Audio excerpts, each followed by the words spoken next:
Welcome to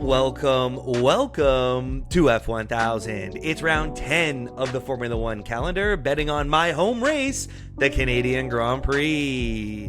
I'm very excited this week, guys, because we finally have some cars that have qualified out of position, and I think we found some value in the book because of that.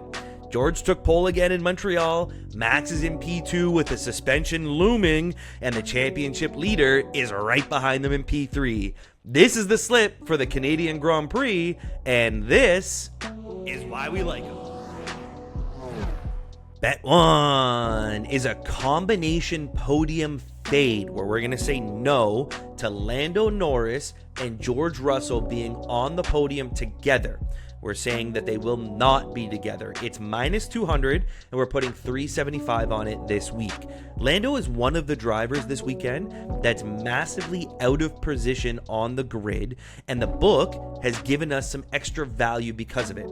Lando did struggle throughout the qualifying session, and he admitted that he was just pushing too hard, trying to make it happen, and made too many mistakes, which has put him in P7 on the grid. With George starting on pole, and for a moment, let's say he stays there, I think there's potentially too much of a gap for Lando to cover to then have to dethrone his teammate Oscar or Max in order for George and Lando to be on the podium together, again, assuming that George stays up there and has a great race.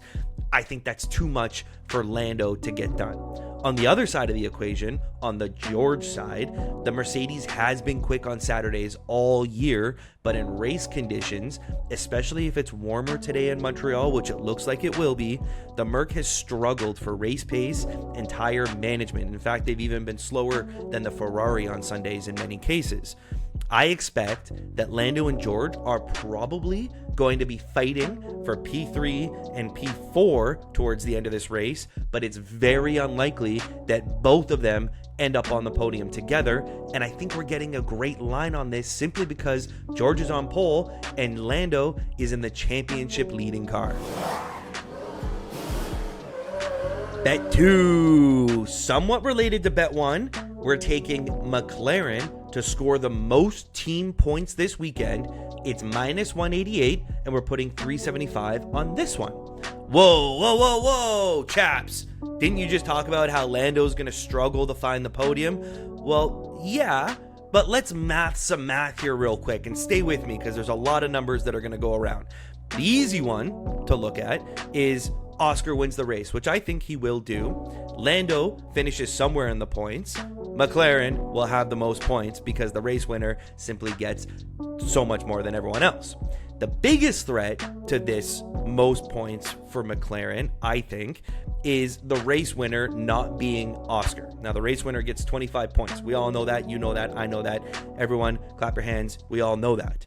If Max wins 25 points, McLaren finishing P2 and all the way down in P5 is 28 points. They would have more than Max.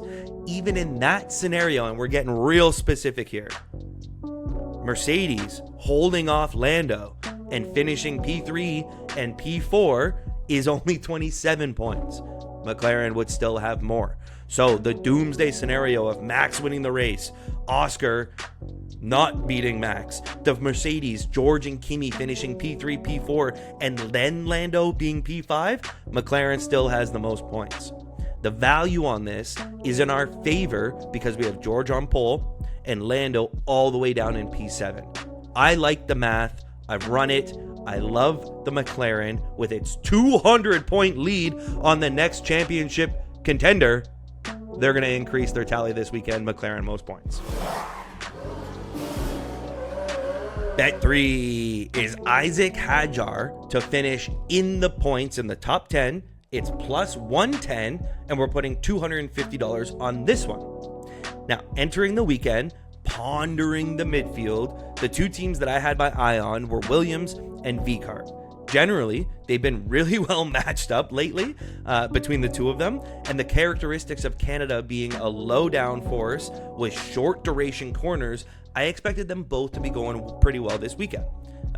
So when we're looking for value on these two teams, Unfortunately, Carlos just had such poor luck in qualifying. He had an impediment, and he starts in P16. So I started looking at, maybe Williams can both find the points. How does Carlos climb into the top 10 from 16? Well, I got to Hadjar, and he'd have to deal with Hadjar in the V-Carb on his way through. And I think that's going to be tough. These two teams are very well matched up together, and I think grid position is going to be the difference maker between those two. Isaac has been in phenomenal form lately, especially for a rookie, and he's very comfortable in his V-Carb. So much so that he's a little scared to even think about trying to drive that Red Bull. Isaac starts in P12. So he'll have some work to do himself, but his work is overtaking the Kick Sauber of Hulkenberg and the Alpine of Colapinto, who I think are both out of position themselves, which the V-Carb has the pace to handle, and I like Hadjar in his form to finish in the top 10.